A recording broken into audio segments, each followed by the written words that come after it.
Assalamualaikum warahmatullahi wabarakatuh. Selamat pagi. Bagaimana kabar kalian hari ini? Saya yakin kalian masih bersemangat dan dalam keadaan sehat untuk mengikuti pembelajaran pendidikan Pancasila dan Kewarganegaraan. Sebelum kita memulai materi di hari ini, alangkah lebih baiknya kita berdoa menurut agama dan kepercayaan kita masing-masing. Berdoa, dipersilahkan.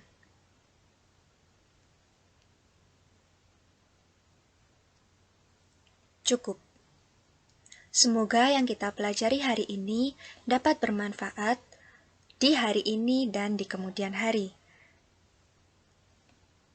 Untuk materi pembelajaran pendidikan Pancasila dan Kewarganegaraan, membahas materi tentang ketentuan Undang-Undang Dasar 1945 dalam kehidupan berbangsa dan bernegara.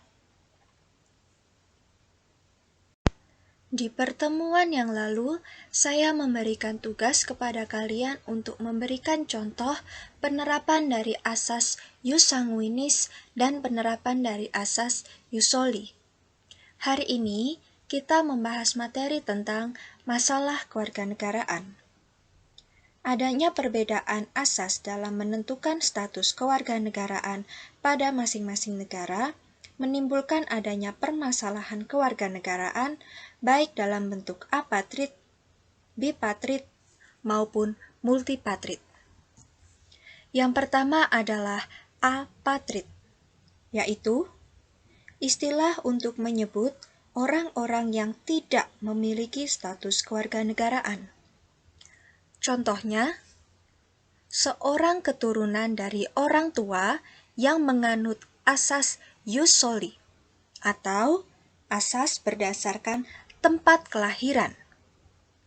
Anak tersebut lahir di negara yang menganut asas jus sanguinis atau asas berdasarkan keturunan, maka anak tersebut tidak memiliki kewarganegaraan. Yang kedua, bipatrid, yaitu istilah untuk menyebut orang yang mempunyai dua macam kewarganegaraan sekaligus.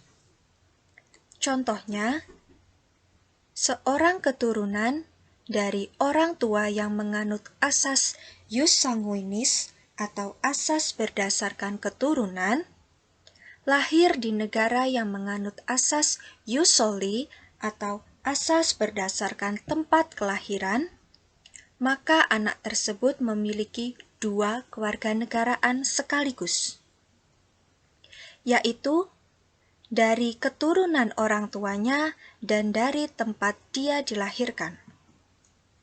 Yang ketiga, multipatrid, yaitu istilah untuk menyebut orang-orang yang memiliki lebih dari dua kewarganegaraan yang berbeda. Contohnya, sepasang suami istri yang tinggal di negara yang menganut asas jus sanguinis, tetapi suami istri tersebut juga memiliki kewarganegaraan yang berbeda. Kemudian, mereka pergi ke suatu negara yang menganut asas jus soli dan melahirkan anak di sana. Maka, anak tersebut memiliki tiga kewarganegaraan, yaitu dari ayahnya, ibunya, dan tempat kelahirannya. Sampai di sini bisa dipahami ya.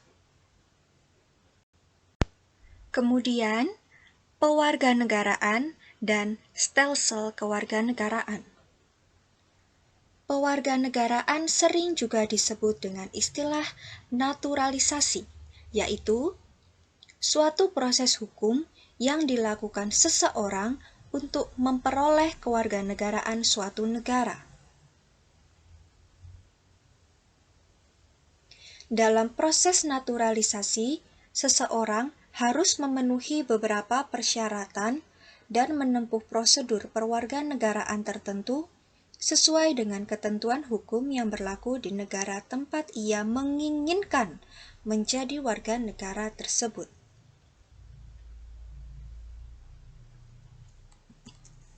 Di sini saya akan menjelaskan tentang stelsel aktif dan hak opsi.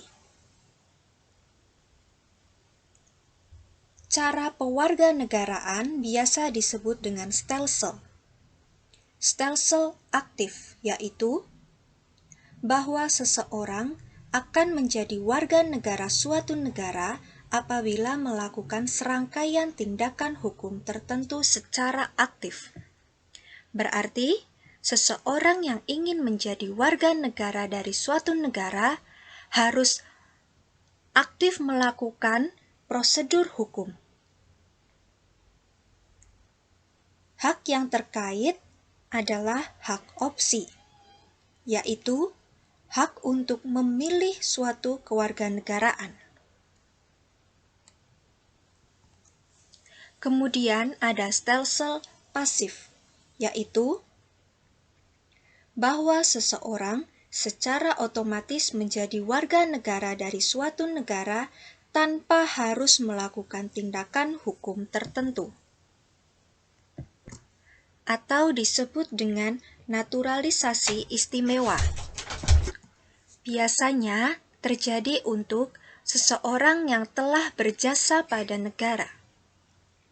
Hak yang terkait adalah hak repudiasi, yaitu hak untuk menolak tawaran suatu kewarganegaraan. Tugas kalian pada pertemuan hari ini adalah memberikan contoh dari masalah kewarganegaraan yang tadi sudah saya jelaskan, yaitu satu contoh apatrid, satu contoh bipatrid, dan satu contoh multipatrid. Silakan ditulis di buku tulis maksimal 1 halaman. Jangan lupa untuk memberikan identitas di pojok kiri bagian atas, dan tugas ini belum dikumpulkan di GCR. Dikumpulkannya minggu depan bersamaan dengan tugas yang akan saya berikan untuk pertemuan selanjutnya.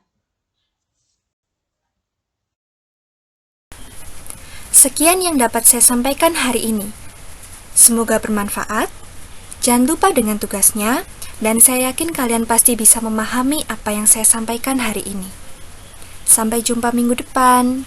Terima kasih dan wassalamualaikum warahmatullahi wabarakatuh.